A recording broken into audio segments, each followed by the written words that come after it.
ฝนที่ตกลงมาอย่างกับฟ้ารั่วตั้งแต่หัวค่ำทำให้ชายสองคนที่กำลังกึ่งวิ่งกึ่งเดินอยู่ที่ชายป่านั้นเปียกแล้วเปียกอีกที่หลังของชายสองคนนั้นมีกระเป๋าเป้ทำด้วยผ้าร่มกันฝนทำให้พวกของจำเป็นที่อยู่ในนั่นไม่พลอยเปียกไปด้วยกล่าวว่าต้องเสียงตัดป่านี้เข้าไปแล้ววะเนินเขาตัดป่าไปนะอาจจะมีพวกโพรงพวกถ้ำให้พอหลบฝนได้นะเราจะอยู่แถวนี้ไม่ได้เดี๋ยวตำรวจตามมาทันแล้วก็โจเฮกันแน่ชายที่มีท่าทางมีอายุมากกว่าคนแรกหรือว่าผิวได้พูดกับอีกคนที่มีท่าทางอาวุโสน้อยกว่าด้วยว่าพจน์สองคนนี้เป็นเพื่อนรักกันพจน์นั้นไปมีเรื่องกับนายกอบต.จอมอิทธิพลที่หาเรื่องจะฮุบที่ดินของพ่อแม่ของเขาที่อยู่ติดกันพจน์อดทนกับเรื่องนี้มาแรมปีจนในที่สุดก็ระเบิดขึ้นมาเมื่อนายศักดิ์นายกอบต.ได้ตบหน้าเขาหาว่าพูดกันไม่รู้เรื่องปืนที่พกอยู่ที่เอวก็ถูกกระชากออกมาแล้วก็ยิงตูมสวนไปทันทีแต่ด้วยความอ่อนหัดขนาดยิงจอยังโดนแค่เฉียดเพราะว่าแรงถีบของปืนลูกซองสั้นและที่ทางใต้เรียกกันว่าหักคอไอ้เท่งนั้นระยะประชิดลูกกระสุนลูกปลายที่อัดอยู่ข้างในยังไม่ทันได้แผ่บานดีที่ว่าผิวเพื่อนรุ่นพี่ที่อยู่ใกล้กันนั้นได้เข้ามายิงเปิดทางช่วยเหลือเขาจากลูกน้องของศักดิ์แล้วก็พาพจน์หนีเตลิดมาเรื่อยจนทะลุออกเขตป่าที่ไหนก็ไม่รู้เพราะว่าฝนที่ตกลงมาอย่างไม่ลืมหูลืมตาทำให้ไม่รู้ทิศไม่รู้ทางและอากาศที่ขมุกขมัวชายป่าได้มืดลงทันทีเมื่อสองคนได้ตัดสินใจวิ่งพุ่งเข้าไปในป่าพวกเขาวิ่งฝ่าฝนกล่าวกันว่าจะตัดออกให้ถึงเนินเขาที่เห็นลิบๆที่นั่นคงจะปลอดภัยจากพวกไอ้ศักดิ์นายกอบต.แล้วก็พวกตำรวจซึ่งป่านนี้พวกนั้นคงยกขโยงกันมาทั้งโรงพักออกตามล่าตัวผิวกับพจน์กันแน่ๆในข้อหาพยายามฆ่าฟ้าร้องคำรามลั่นเสียงดังเปรี้ยงสลับกับสายฝนที่เทลงมาทั้งที่ยังไม่ถึงเดือน11-12ช่วงนี้มันแค่เดือนกันยาเองแต่พศนี้เอาแน่เอานอนกับฝนกับฟ้าอากาศไม่ได้ราวๆเกือบชั่วโมงที่กึ่งวิ่งกึ่งเดินกันมาอย่างเชื่องช้าฝนยิ่งทำให้การเคลื่อนไหวเชื่องช้าไหนจะหนักสัมภาระในกระเป๋าทั้งปืนทั้งมีดแล้วก็ของใช้เล็กๆน้อยๆซึ่งเป็นของยังชีพอื่นๆรวมทั้งยาในทั้งคู่ก็โผล่แนวปลาออกมาและผิวที่ตาไวก็เหลือไปเห็นหลังคาบ้านหลังหนึ่งซึ่งโผล่พ้นแนวไม้ให้สังเกตเห็นในความมืดไฟฉายขนาดเล็กๆแต่มีความสว่างมากมายเพราะใช้ระบบชาร์จไฟได้ถูกส่องออกไปอยู่ชั่วอึดใจผิวก็บอกกับพจน์ที่ยืนหอบเป็นหมาหอบแดดว่าบ้านคนเรามีที่นอนแล้วคืนนี้ไปสองคนวิ่งย่อๆตรงไปยังเรือนที่เห็นลางๆในความมืดอย่างดีใจและเมื่อมาหยุดอยู่หน้าประตูบ้านซึ่งรอบๆนั้นล้อมรอบด้วยแมกไม้ผลล่มครึมมันเป็นบ้านขนาดค่อนข้างใหญ่มีใต้ถุนสูงรกเรื้อด้วยวัชพืชที่ไต่เลื้อยขึ้นปกคลุมบริเวณประตูบ้านและก็ข้างๆบ้านมองเห็นได้ในความมืดอ้าวนี่มันบ้านร้างนี่พี่ผิวพจน์อุทานบ้านร้างดีวะเราก็จะได้ยึดไปที่หลบฝนหลบแดดชั่วคราวป้าเหมาะอยู่สักเดือนไปเราขึ้นไปดูข้างบนกันผิวบอกพลางส่องไฟฉายแล้วก็ก้าวออกจากใต้ถุนและเดินขึ้นบันไดบ้านไปอย่างระมัดระวังท่ามกลางสายฟ้าที่แลบแปรบและเมื่อฉายไฟไปรอบๆบนตัวบ้านทั้งคู่ก็พบว่าประตูบ้านนั้นทุกห้องไม่ได้ล็อกกุญแจห้องโถงข้างบนมีฝุ่นจับหนาเตอะหยากใยแมงมุมมีอยู่ทั่วไปมีห้องอีก2 ห้องที่คงจะเป็นห้องนอนแล้วก็ท้ายบ้านก็เป็นห้องครัวที่ระเกะระกะด้วยถ้วยโถโอชามส่วนห้องนอน ยังคงมีที่นอนเก่าๆทั้งสองห้องมุ้งหมอนมีอยู่ครบทั้งสองห้องเลยทีเดียวแต่สภาพการร้างนั้นไม่น่าจะต่ำกว่า2-3 ปีเป็นแน่ยังมีพวกตุ๊กแกที่อพยพเข้ามายึดบ้านร้างหลังนี้ที่มองเห็นจะก็รวม10 ตัวมันบ้านใครวะทำไมปล่อยร้างไว้แบบนี้แล้วดูสิมาสร้างอยู่ชายป่าได้ยังไงหลังเดียวผิวบนอย่างงงๆแล้วก็สงสัยผมว่าคงจะเป็นบ้านตากอากาศของพวกคนรวยที่ทำไว้เวลาเข้าป่าล่าสัตว์ก็คงจะแวะพักที่นี่นะพี่นะแล้วคงจะให้ลูกน้องคอยดูแลคอยเฝ้ามันก็เป็นไปได้นะพดออกความเห็นช่างเถอะไว้ค่อยคิดค่อยดูรอบๆพรุ่งนี้ก็แล้วกัน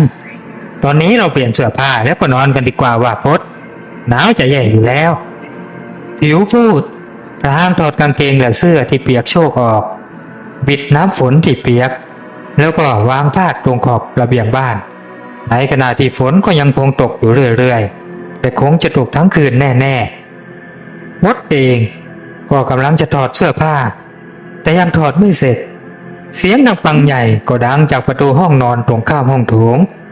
ประตูคงจะโดนแรงลมและมันก็ได้ฟาดปังเข้ากับผนังบ้านเล่นเอาสะดุ้งพดนั้นถึงกับเสื้อหลุดจากมือเขาเพ่งมองไปที่ประตูนั่นและอะไรกันนั่น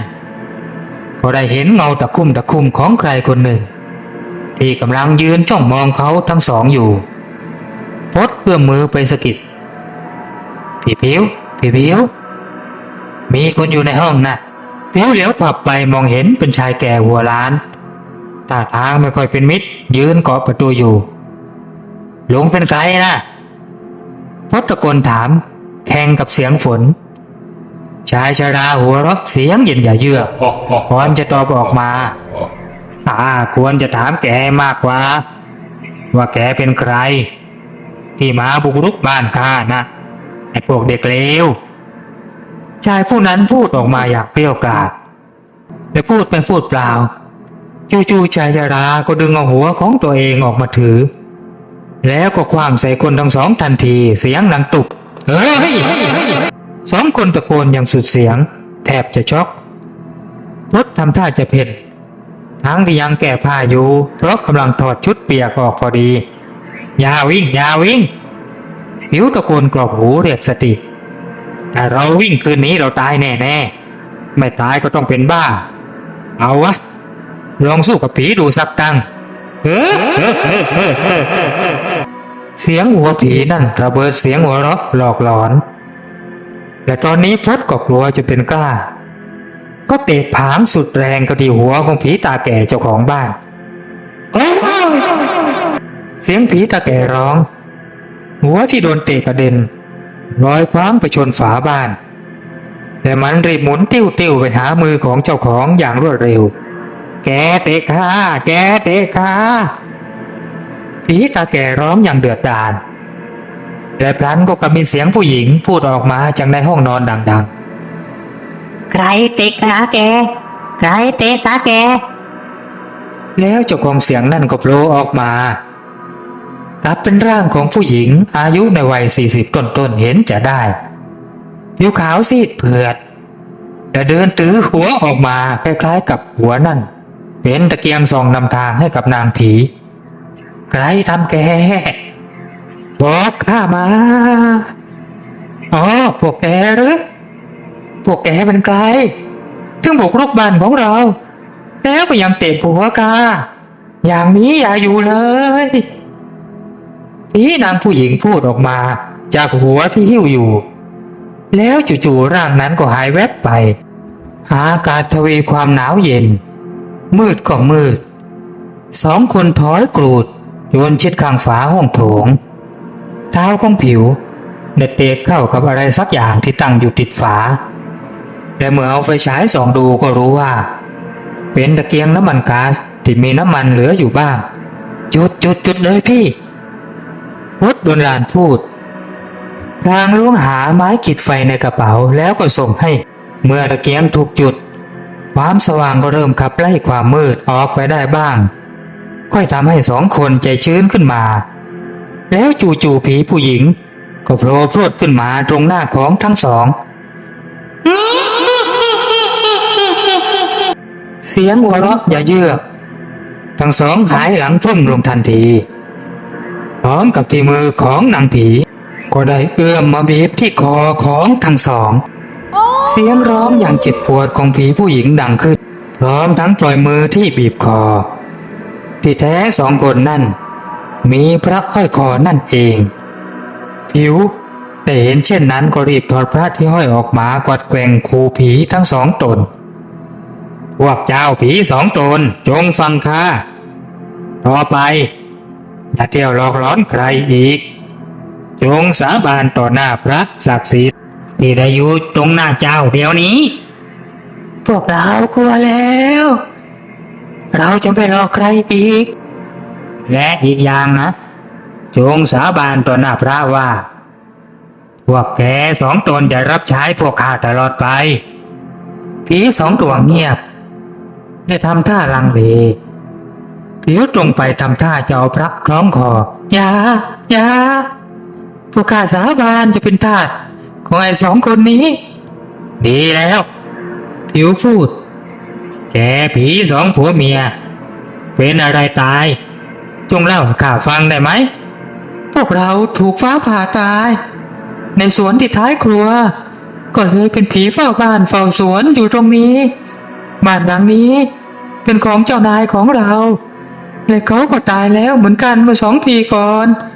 เราเองก็ตายเลยไม่มีใครมาแต่ก็รู้ว่า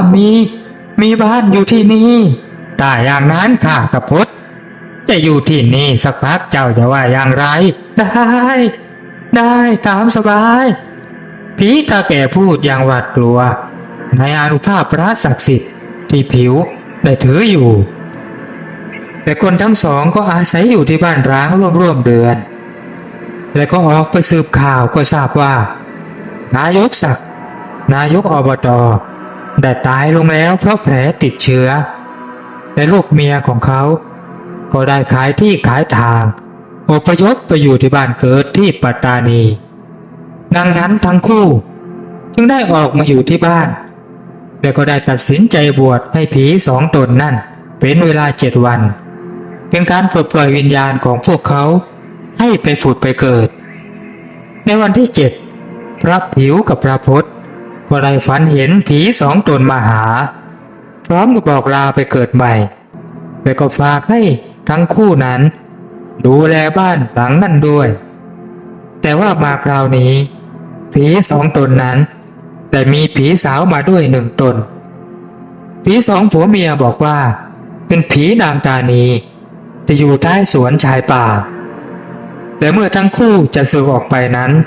เลยไปอยู่ที่บ้านชายป่าก็ขอช่วยดูแลนางแทนพวกตนที่รักและเอ็นดูนางเหมือนกับลูกแท้ๆและหากใครจะเอานางเป็นเมียนางก็ไม่ขัดข้องแต่สิ่งสำคัญก็คือต้องรักนางคนเดียวและซื่อสัตย์กับนางตลอดไปซึ่งท้ายที่สุดก็ต้องดูกันว่าใครที่จะใจกล้าเอานางตานีท้ายสวนชายป่านั่นมาเป็นเมียตามคำฝากฝังของผีหัวขาดทั้ง2 ตนที่กำลังจะไปเกิดใหม่นั่นจบบริบูรณ์